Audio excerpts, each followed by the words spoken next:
আসসালামু আলাইকুম। এখন শুনবেন সংবাদ শিরোনাম। হাতে এসেছে কয়েকটি আসনের বেসরকারি ফলাফল।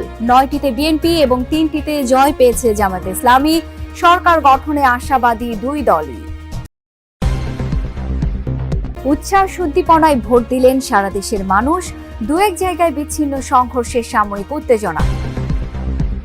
দীর্ঘ 25 বছর পর সপরিবারে গুলশান কেন্দ্রে ভোট দিলেন তারেক রহমান।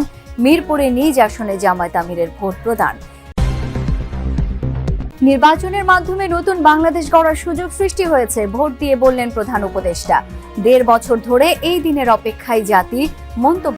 আসসালামু আলাইকুম। এতক্ষণ শুনছিলেন সংবাদ শিরোনাম, এখন শুনবেন বিস্তারিত। দর্শক, সাংবাদিকদের এই মুহূর্তে ব্রিফ করছেন প্রধান নির্বাচন কমিশনার এএমএম নাসির উদ্দিন। আমরা সরাসরি চলে যাচ্ছি সেই ব্রিফিংয়ে। 42,500 যে সেন্টার, যে কয়টা সেন্টারের পাচ্ছি আমরা সেগুলা মোটামুটিভাবে যুগটুক করে দিচ্ছি, রেজাল্ট দিচ্ছি।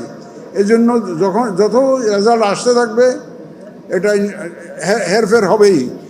এখানে অন্য কোনো কারসাজি এখানে নাই, এখানে অন্য ধরনের কোনো উদ্দেশ্য এখানে নাই। এটা সম্পূর্ণ একটা হিসাবের ব্যাপার।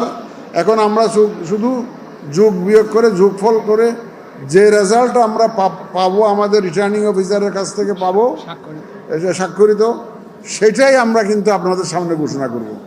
এর বাইরে নয়। আমরা কোনো আনঅফিসিয়াল রেজাল্ট দিতে চাই না। আমাদের যে রিটার্নিং অফিসার স্বাক্ষর করে যে রেজাল্টটা আমাদেরকে দিবেন, কেন্দ্র থেকে যেগুলো উঠে আসবে সেই রেজাল্টটা আমাদের ঘোষণা করা হবে আমাদের পক্ষ থেকে।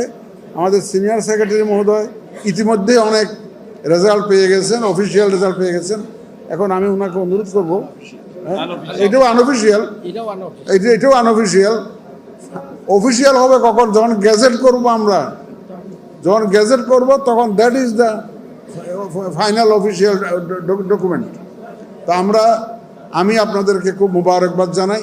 সারা রাত থাকেন, সারা রাত বসে থাকেন, দেখেন যে আমাদের মধ্যে কোনো রকমের কোনো গলদ আছে কিনা, আমাদের নিয়তের মধ্যে কোনো বেজার আছে কিনা আপনারা দেখেন। আমরা আপনাদেরকে আমন্ত্রণ জানাচ্ছি, আপনারা থাকেন এবং দেখে যাবেন। আমি অনুরোধ করব আমাদের সিনিয়র সেক্রেটারিকে, এটা বলবে আমাদের সিনিয়র সেক্রেটারি বলবে, আমাদের সিনিয়র সেক্রেটারি বলবে তো, শুনবে, একটু ওয়েট করেন, ধৈর্য ধরেন, বলবে তো। কাগজপত্র সব ওনার কাছে, উনি বলবেন। বলো তুমি, বলো।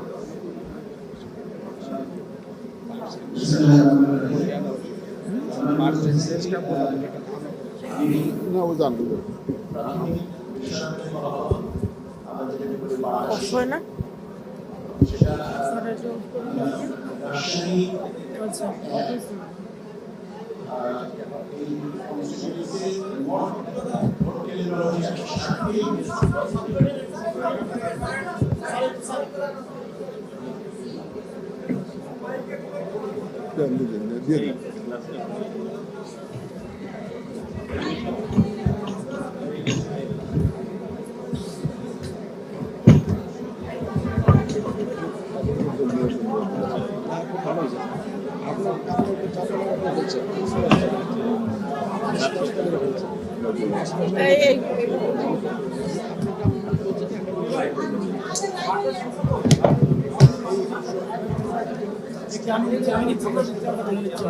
আমরা দিয়ে দিচ্ছি, আপনারা সবাই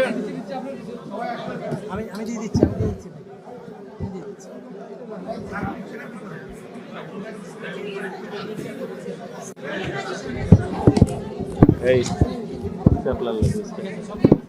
দর্শক, সাংবাদিকদের সাথে প্রধান নির্বাচন কমিশনারের ব্রিফিং আমরা শুনছিলাম। পরবর্তীতে হয়তো আবারও যাব।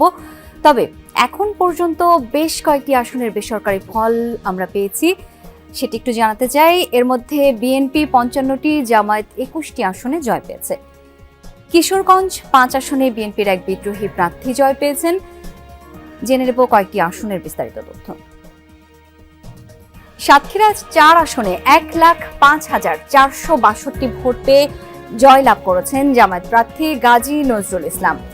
তার নিকটতম প্রতিদ্বন্দ্বী বিএনপি প্রার্থী ডক্টর মনিরুজ্জামান পেয়েছেন 84,424 ভোট।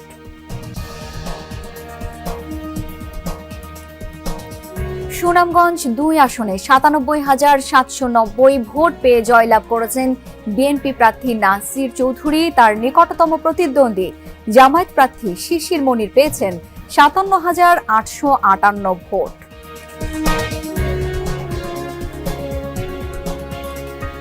কুড়িগ্রাম 4 আসনে 78,943 ভোট পেয়ে বিজয়ী হয়েছেন জামায়াত প্রার্থী মোহাম্মদ মোস্তাফিজুর রহমান।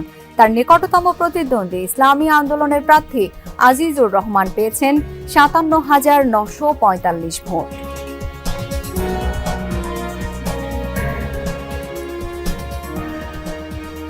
ঝিনাইদহ 1 আসনে 1,71,598 ভোট পেয়ে জয়লাভ করেছেন বিএনপি প্রার্থী মোহাম্মদ আসাদুজ্জামান।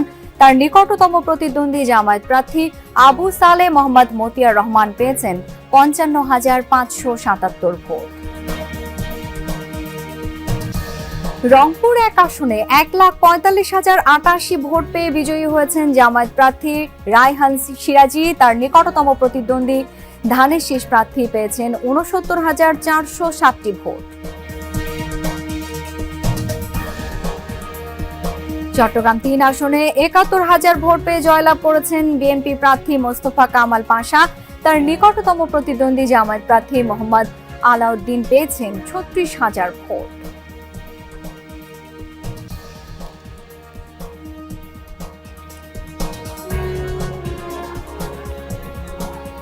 পটুয়াখালী 3 আসনে জয়ী হয়েছেন বিএনপি জোটের প্রার্থী গণ অধিকার পরিষদের সভাপতি নুরুল হক নূর।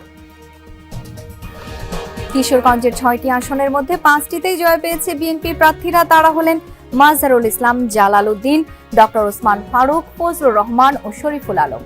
এছাড়া কিশোরগঞ্জ 5 আসনে জয় পেয়েছেন দলের বিদ্রোহী প্রার্থী শেখ মুজিবুর রহমান ইকবাল। কুমিল্লা 4 আসনে বেসরকারিভাবে বিজয়ী হয়েছে 11 দলীয় জোটের প্রার্থী হাসনাত আব্দুল্লাহ। উৎসব মুখর পরিবেশে শেষ হয়েছে জাতীয় সংসদ নির্বাচনের ভোট গ্রহণ। এখন চলছে ভোট গণনা। সকাল 7:30টায় শুরু হয়ে বহুল কাঙ্ক্ষিত ত্রয়োদশ জাতীয় সংসদ নির্বাচনের ভোট গ্রহণ চলে বিকাল 4:30টা পর্যন্ত। সারা দেশের মতো রাজধানীতেও নিজ নিজ পছন্দের প্রার্থীকে ভোট দেন ভোটাররা। তবে সকালে উপস্থিতি তুলনামূলক কম থাকলেও দুপুর গড়ানোর পর বাড়তে থাকে ভোটারের চাপ। নারী, পুরুষ, তরুণ, প্রবীণ সব বয়সী ভোটারদের উপস্থিতিতে অনেক কেন্দ্রেই তৈরি হয় উৎসব মুখর পরিবেশ। সারা দেশে ভোটাররা স্বতঃস্ফূর্তভাবে নিজেদের ভোটাধিকার প্রয়োগ করেন।